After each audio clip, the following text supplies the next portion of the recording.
Kan inte ni journalister ta paus? Rejält trött på alla nyheter. Och SVT borde ersätta Lilla Aktuellt med allt är för jävla komplicerat just nu. Gå ut och lek. Så här kan det se ut i sociala medier om vår rapportering just nu, och ni kanske känner igen er. En tredjedel undviker nyheterna. Det visar en rapport från Reuters Institute som tittat på det här i 46 länder, däribland Sverige.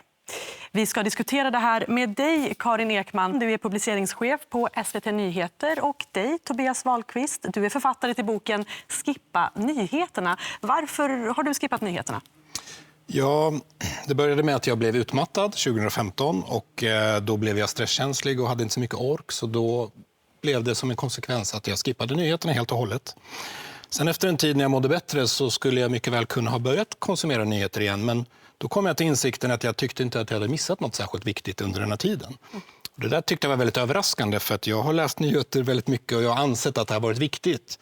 Så det där vill jag utreda, så jag läste på väldigt mycket om nyheterna. Jag läste på väldigt mycket om oss själva människor, hur vi har blivit som vi har blivit och sådär. Och så småningom blev det en bok av det, helt enkelt. Som har kanske den provokativa titeln Skippa nyheterna. Det kanske inte alla måste göra, men jag har gjort det sedan 2015. Just det. Karin, vad tycker du om det Tobias säger? Nej, men jag känner med Tobias. Jag kan förstå dig i det. Det är en utmaning för oss som nyhetsleverantörer att faktiskt inte förvandla vår nyhetstjänst till en helveteskatalog, som det väldigt lätt blir. Så jag sympatiserar med det du beskriver. Hur inte omvandla det till en helveteskatalog? Vad tänker du då? Hur gör man då?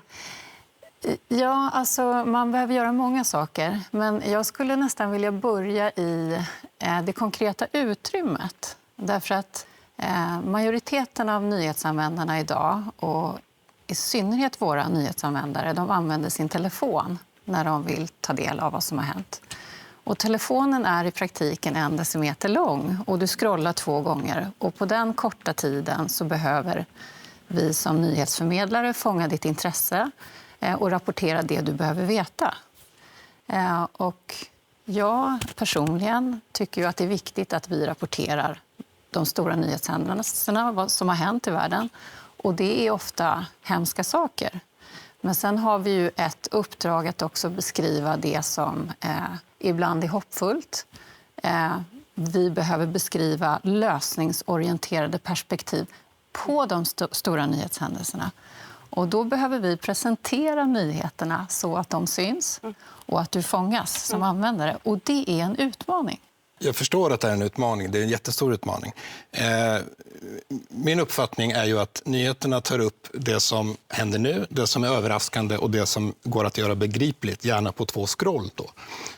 Men världen är ju väldigt komplex. Det mesta går inte att förklara på 2 scroll. Det mesta som händer kanske inte är särskilt överraskande och det mesta intressanta kanske inte händer just nu.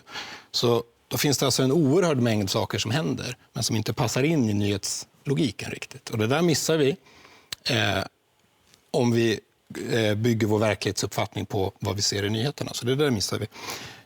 Sen har vi alla människor en nedärvd negativitetsbias. Vi söker oss till drama och konflikter och det är därför det är så mycket sådana saker i nyheterna helt enkelt. Och nyheterna ger oss alltså bara en begränsad bild av världen och det är en tonvikt på problem och elände. Och det finns naturligtvis massa problem och elände, men det är lätt att man får en felaktig bild av världen om man grundar sin bild av världen på nyheterna. Vad säger du, Karin? Är det en felaktig bild som nyheterna ger? Nej, men jag skulle vilja säga nej. Om jag utgår ifrån hur vi jobbar på SVT Nyheter så vill jag först också säga emot det lite i att nyhetsanvändare bara vill läsa dåliga nyheter. Vi ser ju att när vi presenterar det som vi brukar kalla för breaking-nyheter. Just nu så är kriget i Gaza, Israel, jättestort, liksom Ukraina-konflikten. Det är någonting som vi realtidsrapporterar, en direktrapportering. Men vi ser ju, och det drar enorma användartal. Det är de 2 mest välbesökta nyhetsartiklarna vi har varje nyhetsdygn. Men vi ser ju också att när vi presenterar nyheter som har mer av ett konstruktivt perspektiv. Vi satsar till exempel jättemycket på det som vi kallar för verifieringsjournalistik. Ja, just det. Tobias, här har vi breaking-nyheter. Riskerar inte du att missa de här nyheterna om du inte går in i nyhetsflödet? Det händer att jag missar saker, men då får jag veta dem några dagar senare. Och det är inte jätteproblematiskt. Däremot lär jag mig en massa andra saker. Jag läser böcker och kollar på Vetenskapens värld och massa andra saker.